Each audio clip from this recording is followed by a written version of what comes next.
Shalom Uvracha, le passage pour le Aleph Cheshvan, le premier Cheshvan. Vehine, voici, Ze leumadze, celui-ci face de celui-là, c'est-à-dire que dans toute chose, dans le bien et le mal, lorsque Dieu donne une force au bien, il donne aussi la même, plus ou moins la même force, on va dire au mal, pour pouvoir permettre au libre arbitre d'exister. Yesh asara kitrin de mesavuta. Il y a également 10 couronnes d'impureté. De même qu'il y a 10 sphirotes, 10 sphères de Kedusha dans les mondes, Dieu a créé et a permis d'exister 10 couronnes d'impureté pour justement permettre au libre arbitre d'exister. Ou mehen, et de part, à partir de ces 10 couronnes, nimshachot nefashot avde gilulim, gamken, klulot meser bechinot elu mamash, sont influencés les âmes des nations qui servent, ceux qui servent les idolâtres, mais de manière générale, ceci veut dire les nations du monde, que eux aussi, leur neshama, leur âme, a aussi en elle 10 sujets, c'est-à-dire Chochma, Bina, Da'at, Chesed, Gvura, Tiferet. Donc, comme on l'a dit, Ze leumadze. Umuda, Zod Ba'aretz. Ceci est connu.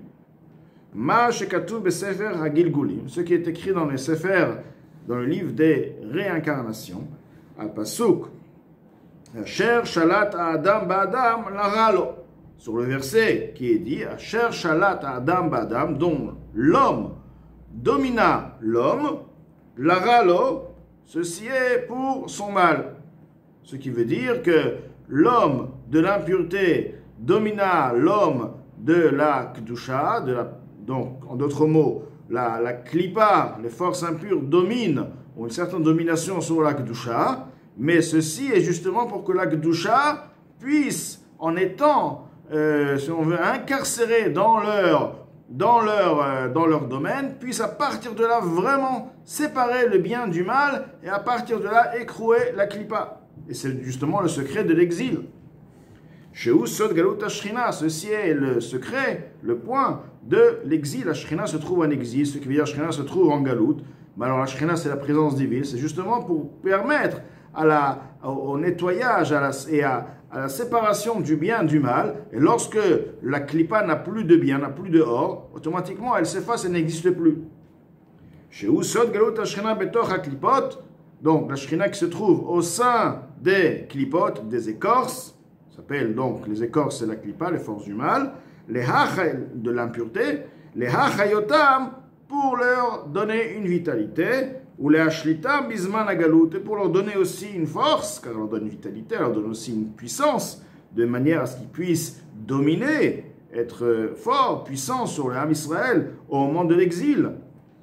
Mais en réalité, le profond, le point de cette galoute est l'eralo, pour lui faire du mal, si on veut, pour aller à l'encontre de cette klippa et à la faire disparaître, etc.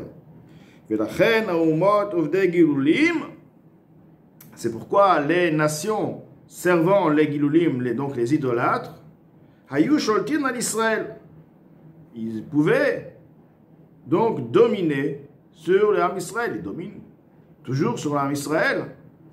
Comment on peut dominer sur le Ham Israël, que l'Ham Israël a en lui cette neshama chelek elokam mimal mamash, une neshama mamash d'Akadosh Baruch Hu, une parcelle divine de Kedusha? Comment ceux qui ont une parcelle divine de l'impureté peuvent avoir la force de dominer la Kedusha?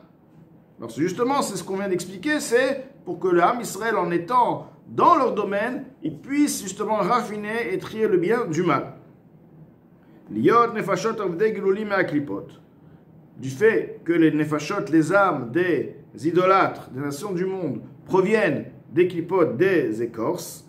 Donc on dit gilulim, le mot gilul veut dire en effet les excréments, ce qui fait référence aux idoles, mais donc en effet, gilulim, ceux qui servent donc les avodazah.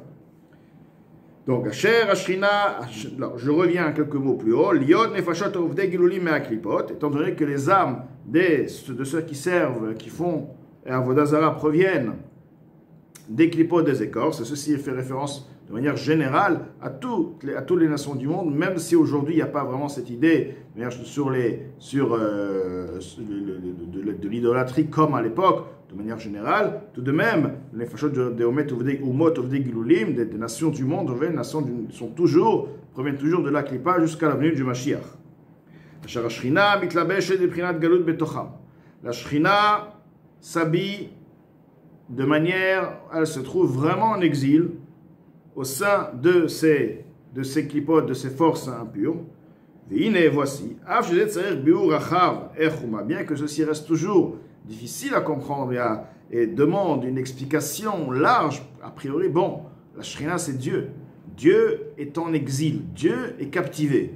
Bon, on peut expliquer, mais ça reste quand même difficile. Dieu c'est Dieu, Dieu est en captivité. C'est difficile à comprendre, un point pareil. Et bon, c'est une parcelle de Dieu, mais ça reste Dieu. Dieu, c'est pas quelque chose qui est divisible, c'est au-delà de... Donc, Admorazak a dit, ça demande tout de même une explication très large. Mais comme un Emet Kenu, tout de même, ça ne change pas la vérité, car la vérité est ainsi, et la Shafal Piken, seulement que malgré, c'est vrai, qu'ils reçoivent la lumière, si on veut, par celle divine de la Nitzutz de la Shrina qui est en galoute, qui est incarcéré, si on veut, dans leur domaine en eux. Et la clipote vovdei gilulim yonkim, tout de même, les clipotes, les écorces, les forces du mal, de l'impureté, et les nations du monde ne peuvent allaiter, si on veut, ils peuvent puiser, ou mekabim chayut, et recevoir une vitalité, et la me'ara animshechet lahem yiprinat achoraim de kedusha, uniquement de par une lueur qui leur est influencée par le côté, le niveau, une manière, achoraim veut dire arrière, c'est-à-dire c'est jeté, on leur donne ça de manière vraiment sans avoir le choix.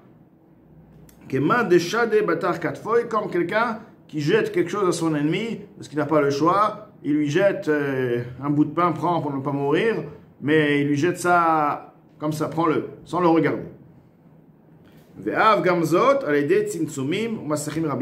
Tout de même, il faut encore ajouter que ceci, la lumière de ce nitzot, de la shrina qui est en eux, va passer de nombreuses réductions de lumière, de nombreux voiles pour Vatsunim et puissants,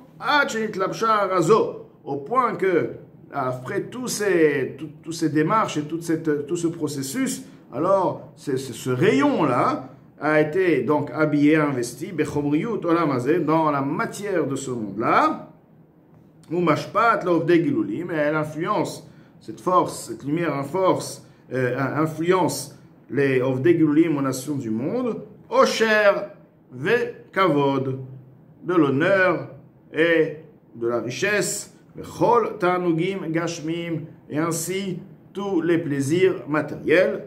Masha'en ken Israël, ce qui n'est pas ainsi. Les Bnei Israël, le peuple juif, Yonkim Iprinat Panim Ha'elyonim, eux, la lumière qu'ils reçoivent, c'est l'influence qu'ils reçoivent, c'est par le panim, par la face, ce qui veut dire l'envie. L'envie, c'est quelqu'un qui donne à quelqu'un avec amour, avec envie, il le regarde et il lui donne. C'est une autre qualité donc. Comme il est écrit, Ya'er Hashem panav elecha, que Dieu éclaire sa face à toi. Kol echad ve'echad lefi shoresh nishmato, chaque personne d'après la racine de sa neshama, adrum ma'alot, jusqu'aux neshamot les plus élevés, jusqu'au niveau les plus élevés. Donc là, Admorazak nous explique que le point, comme quoi les nefashot des nations du monde, eux aussi, ils ont les 10, si on veut, les 10 points des sphirot, chokhma, bina, dat, etc. Mais ceci est l'aralo, le fait qu'ils ont une vitalité de la kedusha, et justement pour leur mal, c'est-à-dire qu'eux, ils ne sont pas d'accord, eux, ils veulent dominer. En effet, à travers ça, ils vont se faire dominer, ils vont disparaître à la venue du Mashiach.